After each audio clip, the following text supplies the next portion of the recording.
ছাত্রলীগ নিষিদ্ধ করে দিন।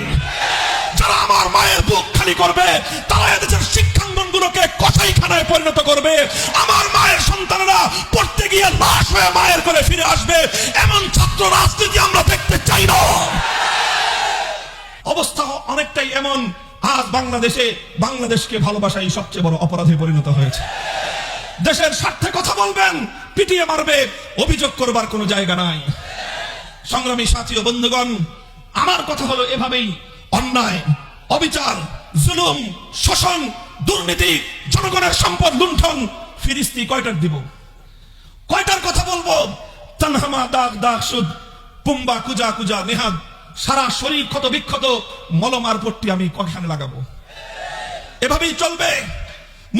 মুসলমানদের জনপদ, মুসলমানদের দেশ যতদিন পর্যন্ত কোরআন সুন্নাহ খেলাফতের রাশেদার শাসনের দিকে ফিরে না যাবে, গণতন্ত্র দিয়ে মুক্তি আসবে না, সমাজতন্ত্র দিয়ে জনগণের অধিকার প্রতিষ্ঠা হবে না, কোন তন্ত্রমন্ত্র জাতির মুক্তি আনতে